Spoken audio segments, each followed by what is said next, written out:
हरि ओम। मांडूक्योपनिषद 10వ మంత్రం। స్వప్నస్థాన తైజస ఉకారో ద్వితీయా మాత్ర ఉత్కర్షాత్ ఉభయత్వాత్ ఉత్కర్షతి హవై జ్ఞానసంతతిం సమానశ్చ భవతి నాస్యా బ్రహ్మవిత్ కులే భవతి య ఏవం వేద। స్వప్నస్థాన తైజస జాగ్రత్త స్వప్న సుషుప్తిలో మధ్యలో ఉన్నది స్వప్నస్థాన తైజస తైజస అంటే తేజోమయం అయినవి, అంటే స్వప్నలో మనకి అనుభవంలోకి వచ్చేవి సూక్ష్మమైన వస్తువులు। ఇక్కడ స్వప్న అంటే కేవలం మనకి పడుకున్నప్పుడు వచ్చిన స్వప్ననే కాదు, మనకి సాధన మార్గంలో అనేక సూక్ష్మమైనటువంటి అనుభూతులు కలగచ్చు। దివ్యమైనటువంటి గంధం వాసన వచ్చినట్టు, దివ్యమైనటువంటి రూపాన్ని చూసినట్టు, దివ్యమైనటువంటి స్పర్శల్ని అనుభవించినట్టు, అలాగా సాధన మార్గంలో ఎవరు ఎటువంటి మార్గంలో వెళ్తున్నారో ధ్యాన మార్గంలో కూడా ఇలాంటి అనుభూతులు కలుగుతాయి, భక్తి మార్గంలో కూడా ఇలాంటి అనుభూతులు కలుగుతాయి।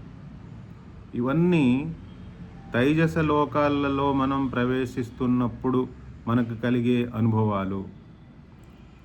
అందుకనే దాని పేరు తైజస్ అన్నారు। తైజస్ అంటే బాహ్య కాంతి జనకాలేమీ లేకుండానే ఆ దృశ్యాలు మనకి కనిపిస్తాయి, దాంట్లో మనం ఉన్నట్టు మనకి చాలా రకరకాల అనుభవాలు కనిపిస్తాయి, అనుభవాలు కలుగుతాయి। అవన్నీ ఈ తైజస్ లోకాల కింద లేదా తైజస్ అనే పేరు ఎవరికైతే మనం ఇచ్చామో ఆ వ్యక్తిత్వం అనుభవిస్తున్నవే ఇవన్నీ। స్వప్నస్థాన తైజస ఉకార ద్వితీయ మాత్ర। ఇక్కడ ఋషి మనకి సాధన మార్గం చేసుకునే స్టూడెంట్స్కి ఏమని చెప్తున్నారు, ఆ ఉ మాలో ఊ అనేది స్వప్న స్థానంలో ఉన్న తైజస వ్యక్తిత్వానికి గుర్తుగా ఊ అనుకోమంటున్నారు। ఉకారో ద్వితీయ మాత్ర, ఓంకారంలోని ద్వితీయ మాత్ర ఆ ఉ మా ద్వితీయ మాత్ర ఊని తైజస లోకాలకి కనెక్ట్ చేసుకోమంటున్నారు, కోరిలేట్ చేసుకోమంటున్నారు। ఎందుకని? ఉత్కర్షాత్ ఉభయత్వాత్। ఉత్కర్షాద్ అంటే జాగ్రత్త అవస్థలో మనం కొన్ని నియమబద్ధంగా ఉన్నవి లేదా నిర్దిష్టమైనటువంటి అనుభవాలు మాత్రమే అనుభవించగలం, కానీ స్వప్నలో లేదా తైజస్ లోకాలలో మనం ఏమైనా అనుభవించవచ్చు। అందులో మనకి సుఖము కలగచ్చు, దుఃఖము కలగచ్చు, స్వర్గము, నరకము, అనంత లోకాలు, దివ్యమైనటువంటి లోకాలు, అన్ని లోకాలు, దివ్యధామాలు అన్నీ మనకి ఏవేమైతే అనుభూతిలోకి రావచ్చో అవన్నీ తైజస్ లోకాలే। ఆ అనుభూతులన్నీ మనకి ఒక స్వప్న మాదిరిగా వస్తాయి। మనం చాలా సన్నివేశాల్లో చాలా సందర్భాల్లో వింటూ ఉంటాం, భక్తులకి అటువంటి కల వచ్చింది, లేదా వాళ్ళకి ఒక దివ్యమైనటువంటి సందేశం వచ్చింది। ఇవన్నీ వాస్తవాలే, ఇవన్నీ జరుగుతాయి। ఇవన్నీ సూక్ష్మమైన లోకాలతో మనం కనెక్ట్ అవుతున్నప్పుడు మనకు వచ్చే ఇండికేషన్స్ లేదా మనకు వచ్చే అనుభూతులు। ఇక్కడ ఏమంటున్నారు, ఓంకారంలో ఊ అనేది రెండో అక్షరం, రెండవ మాత్ర.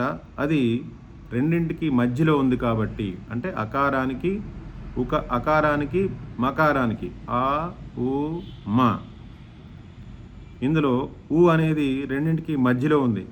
అలాగే మనకి జాగ్రత్త అవస్థకి సుషుప్తి అవస్థకి మధ్యలో ఈ స్వప్న అవస్థ ఉంది కాబట్టి దాన్ని ఉత్కర్షాత్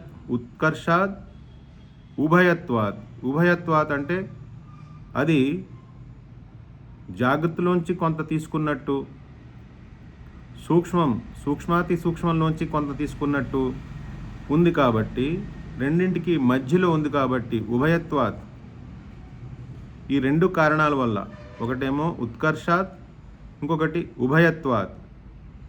అంటే అది పూర్తిగా స్థూలము కాదు, పూర్తిగా ఆత్మ చైతన్య పదార్థము కాదు, రెండింటికి మధ్యలో ఉంది అది. అందుకనే ఉభయత్వాద్ అన్నారు. ఉత్కర్షాత్ ఉభయత్వాద్.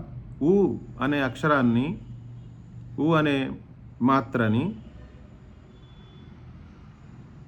తైజశ్లోకాలకి కలుపుకోమని, దాని మీద మన సాధన చేస్తున్నప్పుడు, ప్రణవోపాసన చేస్తున్నప్పుడు ఓం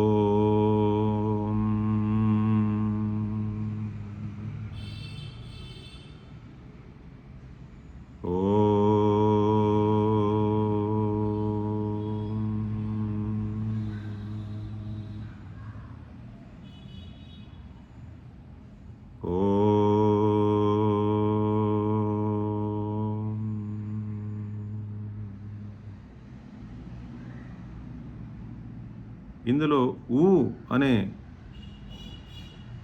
శబ్దం మీద ఎక్కువ కాన్సన్ట్రేట్ చేసేవాళ్ళు, వాళ్ళకి ఏమేం లాభాలు వస్తాయి, ఈ సాధన వల్ల వచ్చే ఫలితాలేంటి, అవన్నీ చెప్తున్నారు. జ్ఞాన సంతతిం అంటే వాళ్ళ వంశంలో పుట్టిన వాళ్ళందరూ కూడా జ్ఞానాన్ని పొంది ఉంటారు. అలాగే సమానశ్చ భవతి, ఇలా సాధన చేసేవాళ్ళు అందరినీ సమానంగా చూడగలుగుతారు.